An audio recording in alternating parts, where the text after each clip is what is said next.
มาถึงมินนะเล่มที่3บทที่26กันแล้วเนาะเนื้อหาก็จะเข้าระดับ N4 แล้วเนาะแต่ว่าบทนี้ก็ไม่มีอะไรยากเนาะจะมีแค่หัวข้อแรกที่ดูเหมือนจะยากสักหน่อยหัวข้อแรกเนาะก็คืออึนเดสเนาะวิธีการผันไม่ว่าจะเป็นคำกริยาคุณศัพท์หรือว่านามทำให้เป็นรูปธรรมดาก่อนเนาะแต่ถ้าเป็นคุณศัพท์นะกับนามเนาะมันจะมีดะมาด้วย เป็นคุณศัพท์นะตัดดะออก แต่ว่าคำนามเนี่ยให้เปลี่ยนดะเป็นนะแล้วก็ตามด้วยอึนเดสก็จะแยกย่อยไปอีก3หัวข้อเนาะหัวข้อแรกก็คืออึนเดสกาอึนเดสกาเป็นคำถามเนาะในหนังสือมันค่อนข้างจะจำแนกแยกย่อยเยอะแยะไปหมดเนาะแต่จริงๆไม่จำเป็นต้องจำละเอียดขนาดนั้นเนาะเอาง่ายๆคือเป็นคำถามเนาะเห็นบางอย่างสงสัยเขาก็เลยถาม ตัวอย่างแรกเนาะนูเดตะคาซาโอโมเตรุฮิโตะมิเตะเห็นบางสิ่งบางอย่างก่อนเนาะเห็นคนถือร่มที่มันกำลังเปียกอยู่เขาก็เลยสงสัยร่มเปียกแสดงว่าฝนตกใช่ไหมต้องการขอคำอธิบายเนาะหรือยืนยันว่าฝนตกใช่ไหมก็เลยถามอเมะฟุเตะอิรุนเดสกา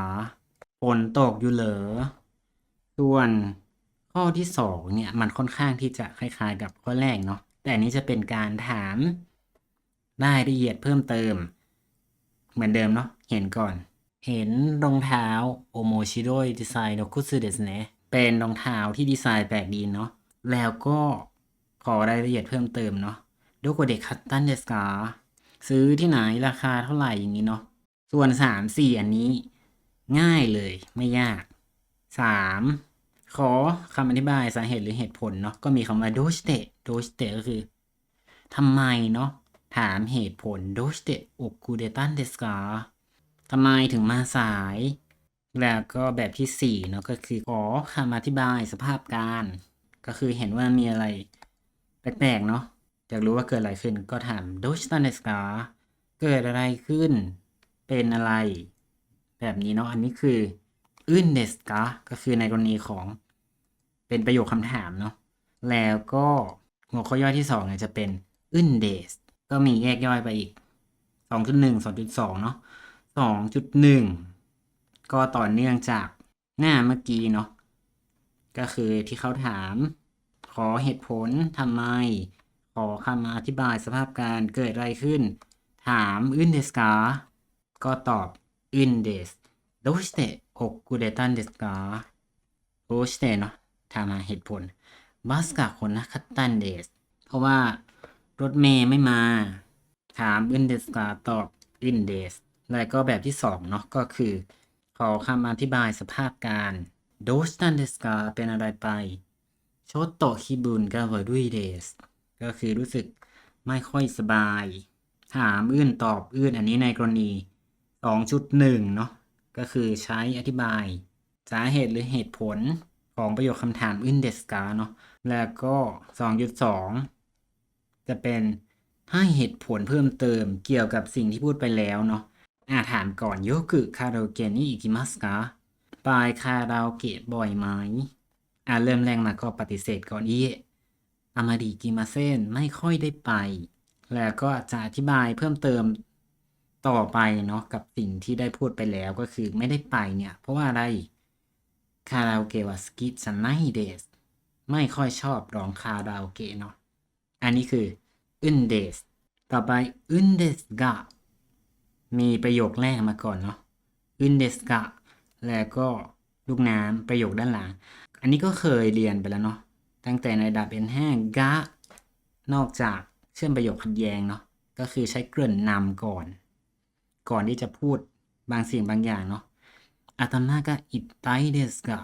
จากนั้นพูดอะไรคาเอเตโมอิเดสกาขออนุญาตกลับบ้านได้ไหมหลังจากพูดอึนเดสกาแล้วเนาะประโยคด้านหลังเนี่ยก็จะตามมาด้วยพวกขอร้องชักชวนขออนุญาตหรือโอยุกะเดนไนเดสกะอันนี้ขอความช่วยเหลือเนาะมีปัญหาน้ำอุ่นไม่ไหล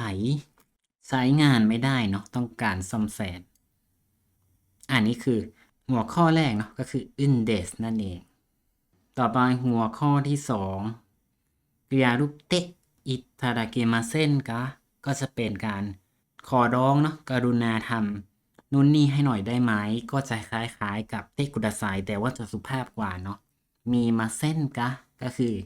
ถามก่อนให้เขาได้ปฏิเสธได้ด้วยตัวอย่างข้อแรกชุกุได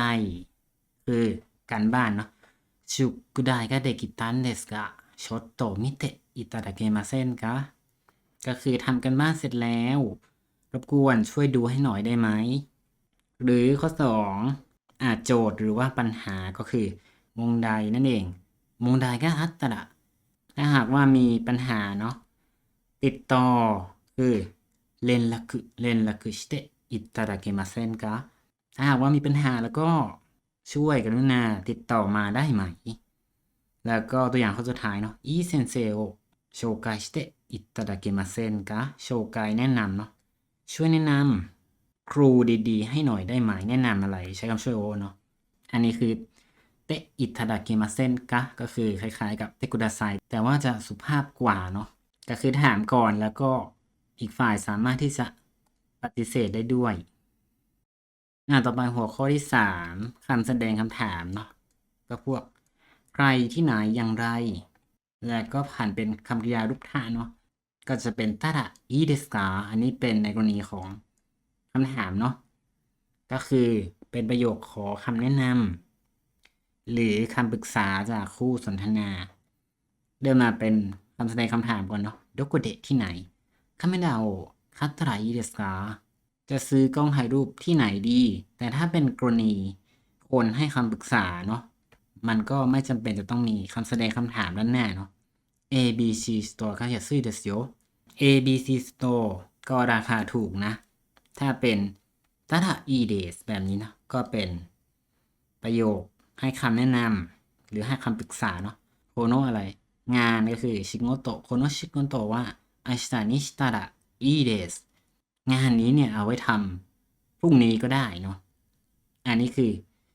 ตาดะอีเดสกาก็คือขอคำแนะนำหรือคำปรึกษาต่อไปหัวข้อสุดท้าย อันนี้ไม่มีอะไรเลย ด้านหน้าเป็นคำนามที่เป็นกรรมเนาะคำช่วยวะแล้วก็คำคุณศัพท์ กับคำกริยาเหล่านี้เนี่ยเราเรียนไปแล้ว ในระดับ N5 เนาะมีสกิเดสคิได้เดสชอบไม่ชอบโจซิเดสเฮตาเดสเก่งไม่เก่งแล้วก็ verb adimas เนาะมีพวกนี้เนี่ยปกติมันจะต้องชี้สิ่งที่ชอบไม่ชอบสิ่งที่เก่งไม่เก่งแล้วก็สิ่งที่มีเนี่ยด้วยคำช่วยการเนาะแต่คราวนี้เนี่ยเราจะเอาคำนามที่อยู่ด้านหน้ามันเนี่ยมันเป็นหัวเรื่องแล้วก็เปลี่ยนเป็นคำช่วยว่าแค่นั้นเองよくカラオケに行きますかไปคาราโอเกะบ่อยไหมいいえあまり行きませんคาราโอเกะは好きじゃないですไม่ค่อยได้ไปเพราะว่าไม่ชอบร้องคาราโอเกะพูดถึงคาราโอเกะเนาะเน้นเรื่องคาราโอเกะในเมื่อจะเอามาเป็นหัวเรื่องก็ต้องเปลี่ยนคำช่วยเป็นคำช่วยวะแค่นั้นเองสรุปบทที่16หัวข้อแรกเนาะอึนเดสวิธีการผันให้ผันเป็นรูปธรรมดาเนาะเป็นคำคุณศัพท์นะตัดดะออกถ้าเป็นนามให้เปลี่ยนดะเป็นนะแล้วก็เติมอึนเดสไว้ด้านหลังก็จะแยกย่อยไปอีกเนาะเป็นอึนเดสกาเป็นคำถามเนาะก็คือเห็นหรือว่าได้ยินบางอย่างสงสัยก็เลยถามเนาะก็จะมีแยกย่อยไปอีกเห็นว่าเปียกเลยสงสัยว่าฝนตกหรือเปล่าต้องการยืนยันเนาะก็เลยถามหรือว่าต้องการขอรายละเอียดเพิ่มเติมอย่างเช่นซื้อที่ไหนราคาเท่าไหร่เบอร์โทรอะไรก็ใช้อึนเดสกะแล้วก็มีขอคำอธิบายสาเหตุหรือเหตุผลก็ง่ายๆเนาะก็จะมีโดชเตะทำไมขึ้นมาหรือคำอธิบายสภาพการเกิดอะไรขึ้นก็คือโดชตันเดสกาอันนี้ก็คือในกรณีประโยคคำถามเนาะอึนเดสกา1.2 ก็จะเป็นคำตอบเนาะอึนเดส